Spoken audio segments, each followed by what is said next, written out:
Windham Lawrence Rotunda suffered psychotic episodes at the end of 2018. In order for us to see those episodes, in order for us to understand the suffering, the madness, the depression, the darkness, the journey, he created the Firefly Fun House.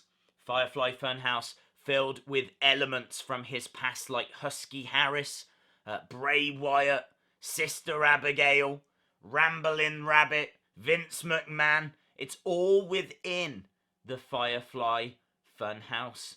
And that is designed to help us see into the mind of Windham Lawrence Rotunda.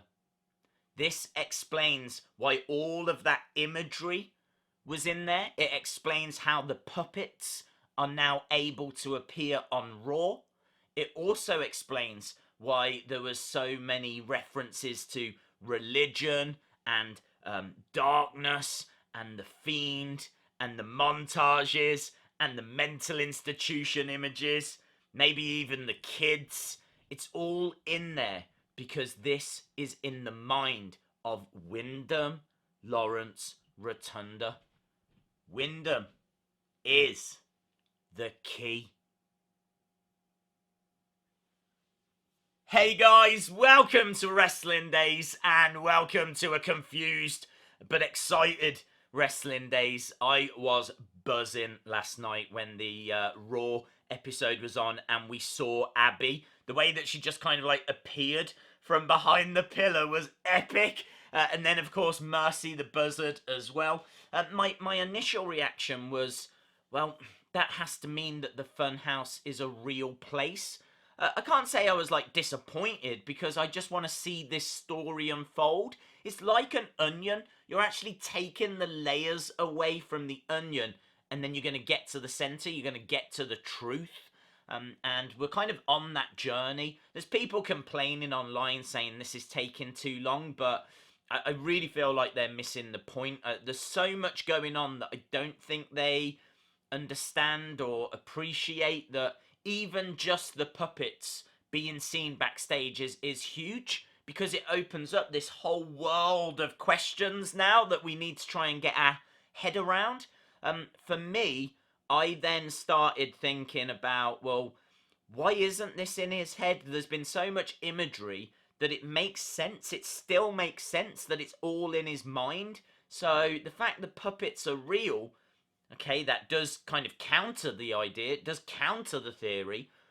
But what if he suffered this in 2018 and is now using the Funhouse as a way of showing us what he went through?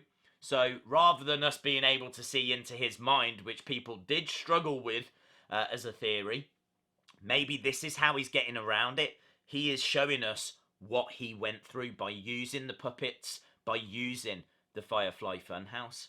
But then there was 2 tweets that were sent out by Bray, and these were in response to someone's theory that they had online. Very similar theory to what we were talking about mental institutions and Bray going mad and all of that kind of stuff. And Bray simply said, "What about Windham?" I think someone replied, "Who is Windham?" And then he said, "The key." Windham Lawrence Rotunda is the key. Windham Lawrence Rotunda is the real name for Bray Wyatt. The person that plays the character of Bray Wyatt, the person that played the character of Husky Harris, his name is Windham Lawrence Rotunda. So if he is the key, if he is the center point, then what's to say it's not happening in his brain, his mind, and we're seeing it play out in the Funhouse?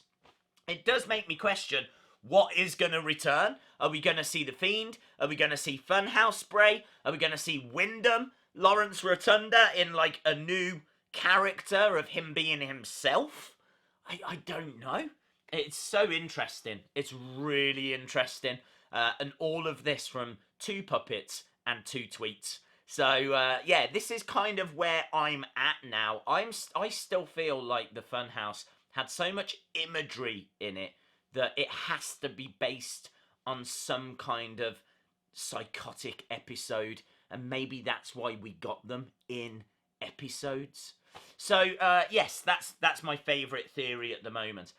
In regards to when will we see Bray, we spoke in yesterday's video about the fact that Bray Wyatt made his debut on July 8th, 2013. So there's every chance that we see Bray or Windham return on July 8th. It's only in a couple of weeks' time. It means that we just need to kind of string this out for one more week.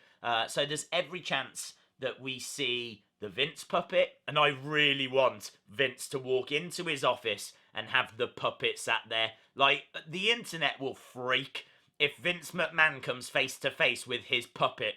It would just be incredible. So we might get that next week. And obviously we still need to see Huskus the Pig Boy as well. So again, when it comes to when will we actually see Bray or Windham or whatever is going to be returning, I really think July 8th has got to have something about it. That might have been his planned return date from the very start of all of this. So yeah, keep an eye on that. We need to talk about the thumbnail. Now, I really, really honestly think there was more in this episode than what anyone has seen yet, because we got two puppets. The first one was in the first hour. The second one was in the second hour. What was in the third hour? Like, are we really saying that was it? I mean, we got The Undertaker, but I believe The Undertaker's appearance was in the second hour as well. So are we really saying that there was nothing to do with the Funhouse in the third hour? I find that hard to believe. There was also a lot of backstage segments, backstage interviews. It's quite dark in the background. It really wouldn't surprise me if there were Funhouse elements, imagery, that was hidden. They might be able to go back and reference. Like if Bray or Windham comes out in a few weeks' time saying the truth was in front of us all this time. I mean, there could have been imagery for the past months. Whilst the Funhouse was on, there could have been little things in the background that no one has spotted yet. So I don't want to get too carried away with that because I don't really have anything concrete for that theory. But I do want to thank Steve Taylor, because Steve Taylor sent me this image, pointed this out. Sent me a few little clips on Twitter as well. Now, you can't make out what this is, okay? But it looks like someone wearing a suit with some kind of white hood.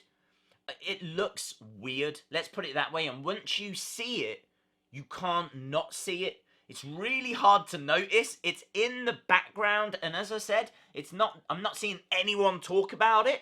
So it's really hard to notice, but once you zoom in and actually look at it, there are questions.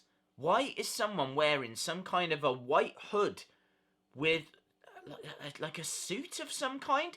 And then I looked behind AJ Styles, and I think there's someone wearing something similar behind AJ as well. Could that be a sign of things to come? Could we be seeing in the future people in suits with white hoods of some kind? I find it fascinating. I don't know what that is, but again, I really feel like there is more imagery than just those two puppets. The final thing to just get your head around, who controls the puppets on Raw? Is it Bray / Windham Rotunda, or is it puppeteers that have potentially joined Bray? You know, is one of them puppeteers going to turn out to be Luke Harper, for example? It's very interesting, and obviously we still need to see this play out, but I really enjoyed it. I thought it did a job. I think it got me thinking about and questioning things, and now it's kind of brought up this new theory, and it was good. It was really good. So very disappointing to see people online saying, "Oh, when is he going to wrestle?" It's like, it doesn't matter. He will wrestle eventually, and it's going to be epic when he does. Just sit back and enjoy the journey. Awesome, guys. Thanks a lot for watching. Let me know your thoughts in the comments below. If you enjoyed the video, give it a like. Hit the subscribe if you haven't already. And hopefully, I'll see you again next time. Bye for now.